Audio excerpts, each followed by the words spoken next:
అందుకే బభ్రు అంటే భరించున్నది. వృషభం అంటే ఏంటో ఇందాక చెప్పుకున్నాం, ధర్మమే. అందుకే బభ్రు అంటే ధర్మస్వరూపుడు, ధర్మమే ధరిస్తున్నది. అందుకే ధర్మం సంబంధమైన నామాల్లోని ఇవన్నీ మనం చెప్పుకుంటున్నవి. విశ్వయోనిహి, యోని శబ్దానికి అర్థం కారణము, ఇది అర్థం. ప్రకృతికి కూడా యోని అనే పేరున్నది. యోని అంటే కారణము, విశ్వయోని అంటే విశ్వమునకు కారణమైనటువంటి వాడు అని అర్థం. ఇది ఈ శబ్దములు వైదిక శబ్దాలు, వ్యవహార శబ్దాలు కావు.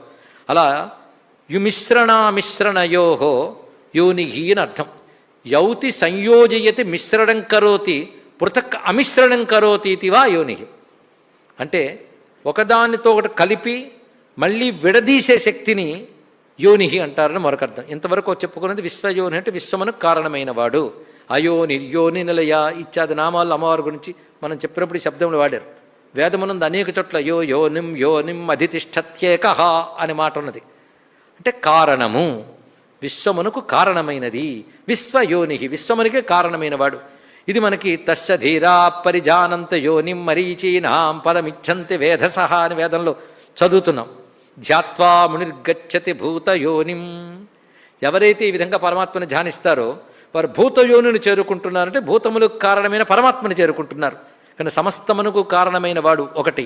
రెండవది అన్నీ కలిపి విడదీస్తాడు. అంటే కలిసి ఉన్న వాటిల్లోనే విడివిడి లక్షణాలు ఉంటాయి, విడివిడిగా ఉన్న వాటిల్లోనే కలిసి లక్షణాలు ఉంటాయట. ఇలా చేసేవాడెవడో అతడు యోనిహి అన్నారు ఇక్కడ. దీనికి అర్థం ఇది. అంటే అర్థం ఏంటంటే మనం ప్రపంచాన్ని చూసినప్పుడు ముందు క్లాసిఫై చేస్తాం. స్త్రీలు, పురుషులు, పశువులు, పక్షులు విడివిడిగా చూసామా లేదా? ఇప్పుడు మీరు స్త్రీలందరినీ కలిపి ఒక దగ్గరికి తీశారు, విడగొట్టారా కలిపారా? ఇందాక మనం చూస్తే స్త్రీలు పురుషులను విడగొట్టారనిపిస్తుంది, కానీ స్త్రీలు అని అందరిని ఒక దగ్గర కలిపారు కదా. ఆ స్త్రీలందరూ ఒక దగ్గర చెప్పినా మళ్ళీ స్త్రీల్లో రకరకాలు ఉన్నారు. వాళ్ళ యొక్క స్వభావాలు బట్టి, వాళ్ళ ప్రాంతాల బట్టి, అలవాట్ల బట్టి మళ్ళీ విడదీస్తున్నారు. అంటే ప్రతి చోట అలా ఉంటుందంటే కలిసినట్టే ఉంటాయి, మళ్ళీ విడిగా ఉంటాయి.